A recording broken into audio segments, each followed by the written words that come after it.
And welcome back. Thank you so very much for staying with us on KTN News Weekend Express. The conversation continues, deadbeat fathers. Remember, we are asking you, do you support the High Court's ruling to tighten the screws on the deadbeat fathers? And of course, my guests are still with me in studio, and we left it at Caroline Kamau of FIDA, giving us, your experience so far in the line of duty. What I can share is most of the clients that we receive at FIDA, and what FIDA's mandate really is we represent women who are indigent, women who are earning probably less than 10,000 shillings in a month. And so for most of these women, you'll find they're either casual laborers, they work as domestic workers and things like that. However, when it comes to in court proving their finances, so most of them are able to do it. However, we've now introduced a new sort of program whereby we're doing economic empowerment for those women who really don't have a job or have not been able to establish a business, so that then we can equip them with the skills of how do you run your own business. Can you set up a small mama mboga kiosk that at least when you go to court, you can show the court, I am earning something, I am making some certain steps towards assisting in maintaining the children, the same way the Constitution provides. Yes. Okay. We will not perhaps mention names because of confidentiality, but could we take it closer home by getting like specific instances of cases that you've dealt with and they've either ended up as triumphant or, the other way? Just a general overview of some of the cases. So with some of the cases, actually what we do for child maintenance cases, we train these women to go to court and do what is called self-representation. So we train them on the court papers, we go through it with them, and we even train them on what to do when you get to court. And we have seen, in terms of the success rate, we've seen it. Because you find in a lot of those cases, they actually do get even interim orders for maintenance. And then thereafter, we follow up to ensure that they go to the main hearing. And once a main hearing is given, that we get actually, they get some form of enforcement of the parental responsibility. And to the extent that we've seen, most of the cases are actually very successful because the women do actually get orders where the man is told to provide up to a certain amount for the children. In most of the cases, the court, because you have to file something called an affidavit of means, both the mother and the father, to show what is your income. What are your expenses? And so that then the court uses that as one of the sort of considerations in terms of how do we divide how much amount the woman will provide as against what the man provides. And so you find in most of the cases we have, because the women are the ones who have the physical custody of the children, so you'll find the man sometimes gets to be told to pay things like medical insurance, school fees, and perhaps maybe provide the monthly maintenance for the child. And then the woman covers the rest of the responsibilities. If there's someone watching you right now, if there's a woman that is watching you right now and is probably experiencing what this lady from Kakamega did experience, how do they reach out to you? If they want, any form of help from FIDA, how do they reach out to you? FIDA operates in Nairobi, Mombasa, and Kisumu. We have offices. You can just come into our offices from Monday to Wednesday. We receive walk-in clients. We are able to assess their cases. We're able to give them advice. One of the things, and even we've seen the court take it up, is mediation. Especially with family matters, and we are having about a 60% success rate with mediation. So at the first, we don't just rush to court. We actually do call both parties. And you'll find, contrary to public opinion, actually most of the men who come for mediation, they get very surprised that it's not a hostile environment. We actually sit in a panel like this. You get not even a FIDA, sort of a FIDA staff who attends to you, but an external mediator who sits with you, discusses, why haven't you taken up responsibility? What are the issues? How much do you earn? What are your expenses? What can you comfortably be able to provide, so that we ensure that at the end of the day, the best interest of the child is paramount. So even with mediation, it is only when we find that mediation has completely failed, we have tried it several times, yielding no success. Then at that point, then we usually escalate now the matter to court. But we don't just usually rush to court.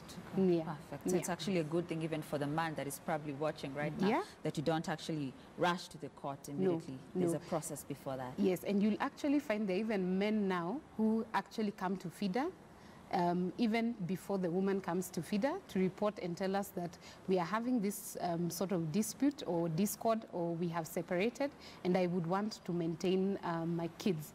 So then, is it possible for you to call my wife, speak to her, let's come up with an agreement?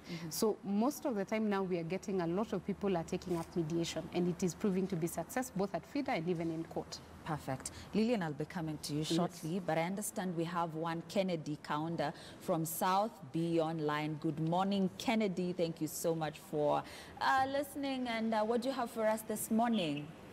Yeah, thank you. Hello? Yes, carry on, Kennedy. Yes, contribute towards the matter. I'm not against FIDA.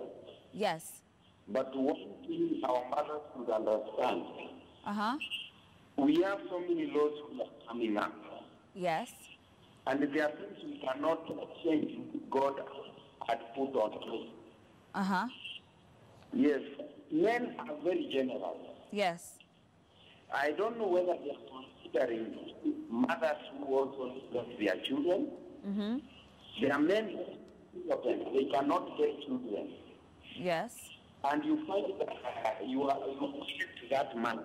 And you ought to go and get children from another man so that you can live with your man, which is important. Yes.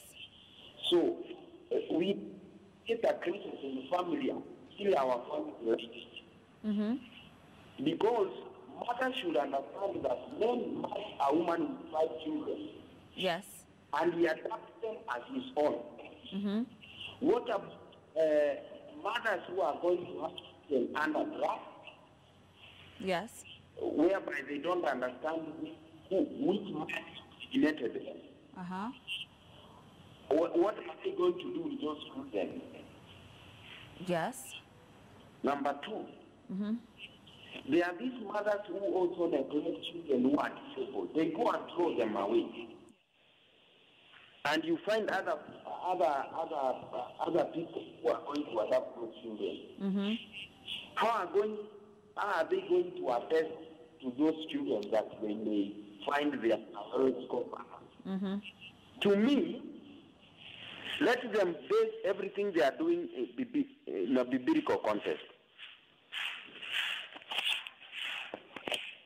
Kennedy, thank you so much for that. I believe my ladies here will be responding to the issues you raised on men who cannot get children and those women that also neglect disabled children. My guests here will be responding to you. But I understand we also have one Victor Kipkemboi from Uasin Gishu. A very good morning to you, Victor. What do you have for us? Sorry, Victor Kemboi. Sorry for that, Victor. Good morning. What do you have for us? Good morning. Good morning. Yes, Victor? Yes. Yes, what do you have for us today? Yes, I'm getting... Victor, if you can hear us, carry on. Yes, I can hear you clearly. Yes. Now, concerning a parent's duty over a child born out of wedlock, yes, you find that in our country, as we talk today, there is this menace of culture. Yes. Now, talk of the ethnic between our race. For example, me, I am an Nandi. Yes. Yes, Victor, carry on. There is a cultural belief in my tribe. Yes. That a child, if I now get married, and the person whom I marry has a child, yes, that child is mentioned during the engagement days. Now, what will happen now is, because my tradition is when I get married to a person who has a child, and if I accept that child during engagement day, the child will belong to me automatically. Now, what do the FIDA say when the biological parent of that child comes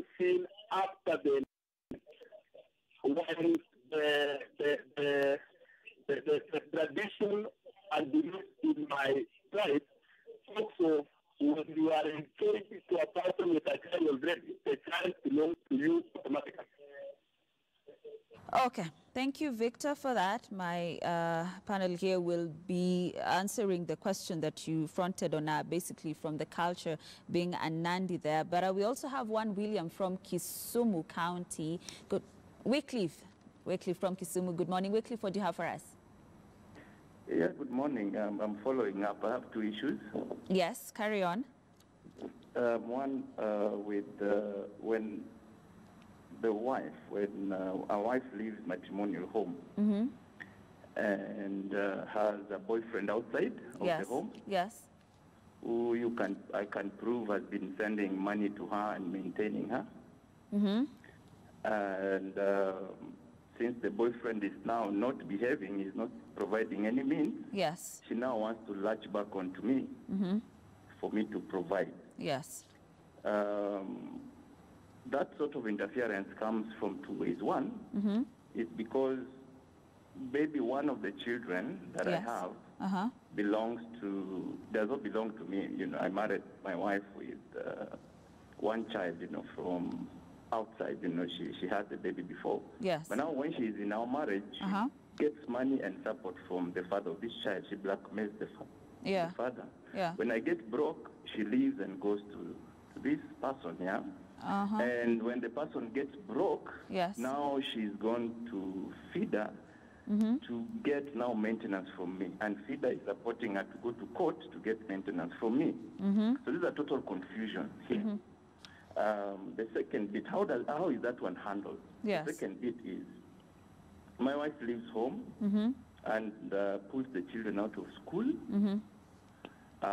goes and stays somewhere else where she's now, you know, under a certain man, and, you know, she's having her things. So things are not working well there. I'm told FIDA has now sponsored her without calling me, without inviting me, and she's getting free services to now go and demand money from me. You know. So I would have wanted FIDA to really highlight on that one, because they're saying they do call people together and all of that. But on this case, they didn't call me. And what is the opinion about that? Okay. Thank you very much, Wycliffe, for that. Thank you. Carol, I think I should start with you, especially with our last caller there, Wycliffe, because I remember you saying that if a woman, say, approaches you, you don't head to court fast. You know, you call both parties, the mother and the father. You said that. And here comes Wycliffe, who is saying that his wife has already reported to FIDA. He has not been consulted. And he actually did say that he married her with his child. So she gets, you know, financial support from him. And when he's broke, he heads to the boyfriend. And now the boyfriend is broke, and she's now headed to FIDA, you know, asking for support from him.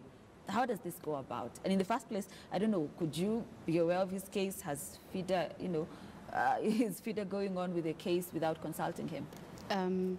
First, if the matter is based in Kisumu, it would have been handled by our counsels in the Kisumu office of FIDA. But probably just a clarification, he said he has two children. So one, the first child came with the mother, and then they jointly have one child.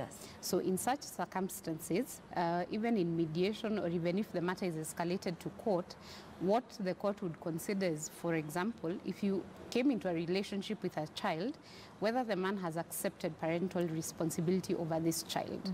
And therefore, if the mother makes a claim for this first child from a previous relationship, that Mr. Wycliffe should now take up responsibility, the court will want to interrogate to what extent he had taken up parental responsibility over the child from their previous relationship.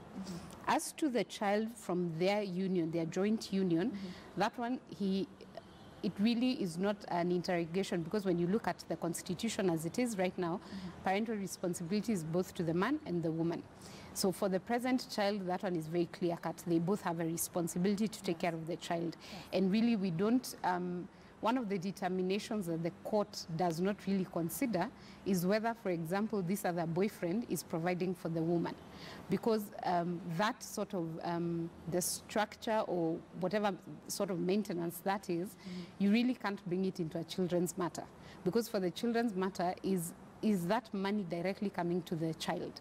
So that then we are not talking about a man who is sending money to a woman that we really we cannot say that that is for taking up parental responsibility. So on that we have to be very clear that the court, the only consideration they look at is if this is your child, now specifically the second child, if this is your child, what are you doing to maintain, irregardless of whether the mother has taken up a new relationship elsewhere. It is your parental responsibility that the court will be looking at. Now, in terms of whether FIDA is handling the matter, I would not know the specifics. I would rather, if Wycliffe can even send us an email, and then we can follow up, or even call one of our offices, even the headquarters here in Nairobi, and then I'm able to follow up on the matter. Okay. Yes. I believe you'll be sharing the contacts at the, when you're giving your closing remarks, just so Wycliffe and perhaps many others can get to know the step to take. Lillian, perhaps you could answer the second question that we got from one Victor.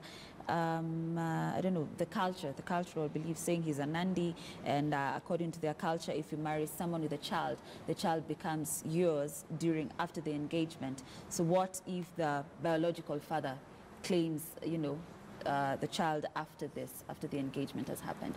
Lillian or Carol? Okay. Now, just to answer briefly on that, you see, under the Children's Act, the court has to consider who is the biological father of that child. That is number one.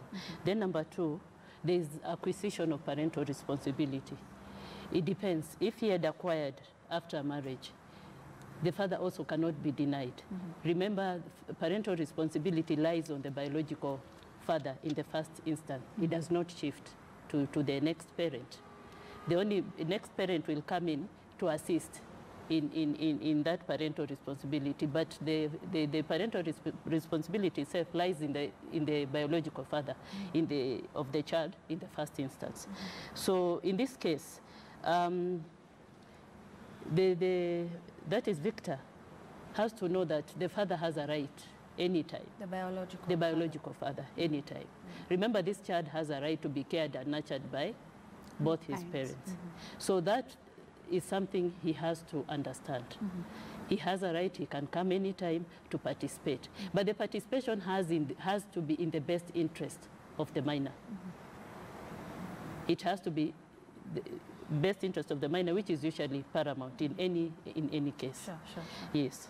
I think the point on the child being paramount has really come out clear, yes, and it's even in the Constitution. Before we get to Kennedy's question, still on the question from Victor on the culture, and I'm seeing lots of comments here, even from cultures, someone here from Luyaland also giving us his experience. But now it begs the question, where do we draw the line between culture and, the law, I would call it? Where do we draw the line? So long as the culture are in tandem with the law, but they cannot be against the welfare of the child. The principle of the best welfare principle, they cannot be against. They have to be in tandem. If they're in conflict, then the law takes precedence. Yes. Okay. You have something to say? No, I do agree with Lillian. Okay. Kennedy's question was on men who cannot get children, who cannot sire children, and women who neglect disabled children. I don't know what you have to say about that. For the men who cannot get children, they have opportunities. There are many children's homes around, and they're eligible. They'll check on the eligibility. Before even you get that child, they have to assess your eligibility as a parent. So there are many children's homes outside there who are willing, to have their children adopted. Yes, so that option it can exercise. And also on the issue of neglecting disabled children, yes. Women who do that. She did specify on women.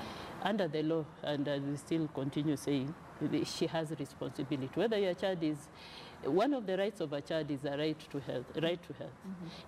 Even if your child is born disabled, then you have a responsibility. You cannot neglect. And in such circumstances, we have children officers who can come and take you to court because of this is a child in need of care and protection. So the child can be taken even to a shelter out of that, and you can be sued as a parent for neglect because it is your responsibility no matter the health of the child, whether the child is okay or whether the child is disabled. Yes. Okay. I think from some of the questions that we've received, the whole issue on adoption has really come out you know, as questions from our viewers and even some of the questions that I'm getting here. And it's also something that we did discuss during the break, right? And where you were telling me about discrimination of unmarried women. I don't know if I could get your sentiment on that in regard to the whole adoption process, still sticking to the ruling made. Perhaps maybe I can clarify, because maybe the questions are coming from a point that the ruling was changing the adoption process. It was not. What was happening is one of the... Take us through what has been there, and now what this means. Yes. So the section, it's section 158 of the Children's Act. So it was providing that when it comes to adoption, where you have a woman and a man, in this case, let me call them both children, that both of them are minors, and now because of their relationship, now the lady has gotten a child. So when it comes to anything to do with now this child who has been born from two children, the rule of, or rather section 158 of the Children's Act was that the parents of the girl had to give their consent. If there was going to be an adoption process, so the parents of the girl would have to give consent. But the parents of the boy would only come in to give consent if there had already been, or the boy had already taken up parental responsibility of the child. So if he had not taken up parental responsibility, then the consent of his family, or his consent, then the law was very silent on that. And so what the ruling was doing was that, or rather what FIDA was seeking to oppose, is that section 158 is unconstitutional to the extent that it contravenes Article 27, that you cannot discriminate. So therefore, if parental responsibility under Article 53 of the Constitution says both the man and the woman have equal responsibility, then even in the case where two minors are getting a child, then parental responsibility, whether the father has taken it up or not, should also apply the same way it would apply to the lady. And so it wasn't seeking to change the adoption process in Kenya. It was just seeking to clarify that to the extent that it requires the man to have already taken up parental responsibility before the consent can be given, that to that extent it was being discriminatory. Lillian? Yes, just to add on that also, there was also an issue of discrimination against the unmarried woman, in the sense that if she wants to have her child adopted, then she must get the consent of the biological father if he had undertaken parental responsibility or was maintaining that child. So that is the discrimination that the court has addressed. You do not need consent from the biological father on condition that he has undertaken. So long as it's the father, he has to give consent, irrespective of whether he has taken responsibility or not. That was the discrimination aspect that the court was dealing with. It's not that it was changing the whole adoption process. It was just on that aspect and the issue of minor children, where consent has to be obtained from the parents of the father, of the minor child father. Okay, minor child father, and that was supposed to be my next question. If both parents are minors, now initially the law did provide for the girl to consult, you know, her family and not involve the boy's family. Perhaps, was there any change to this? Yeah, that's the change I was speaking about. That's the section 158 of the Children's Act. So that's what was declared unconstitutional, that ideally, as long as you're the father, your consent must be given. So that then we don't have this sort of alternative paternity scheme, that it's only if you have taken up responsibility, then there are certain other things that follow. But where you haven't taken it up, then we don't follow you up. Yeah. So it was just trying to make it even, so that if a mother's consent is going to be required, then the father's consent is going to be required. If the mother is going to be responsible financially, then the father equally is going to be responsible. Yes, just to make it even, so that both parties are responsible in equal measure. Lillian, you have anything to say in regard to the parents? Yeah, and since both of them are minors, remember both parents are minors. Consent can only be given by the parents. They don't have capacity to give consent since they are minors. They don't have capacity to take responsibility since they are minors. It can only come from their guardians or their parents of the minors. Now we need to wind this up, but I need to get your closing remarks. And like Carol, I would like you to include the contacts, especially for a viewer like Wycliffe, how they can reach you. You did say they can email you or Polly, I don't know, you can just give us your closing remarks and kindly include that in your remarks. Yeah. So probably just to wrap up, the entire judgment that was given was just to, it wasn't really to try and make it more unequal between the men or give the men more responsibilities than the women. In actual fact, it's because the Children's Act was enacted prior to the Constitution. And so it had created in the language some uneven or disparities between men and women when it comes to children and what are their responsibilities. So really it was, the ruling has come at an opportune time to level sort of the playing field when it comes to maintaining of children, so that both men and women have the same responsibility. If our viewers would like to reach us at FIDA, you can write an email to us at info@fidakenya.org, or you can call our offices on 0722 509760, and we'll be able to follow up the matter, like for example for Wycliffe, so that then we are able to follow up to find out exactly what transpired in the case. Thank you. Thank you, Carol. Lillian, your closing remarks? All I can say is that this ruling has enlightened what the Children's Act was providing, the loopholes in the Children's Act concerning the rights of the children born out of wedlock. So with this ruling, it has managed to point out where were those loopholes. And those loopholes or those particular sections have been declared unconstitutional. And the court has asked them to be struck out by virtue of Article 53, which has come into force and said, children, whether they're born within the marriage, rights, equal protection of them in tandem with Article 27 that provides equality of law. So previously, an unmarried woman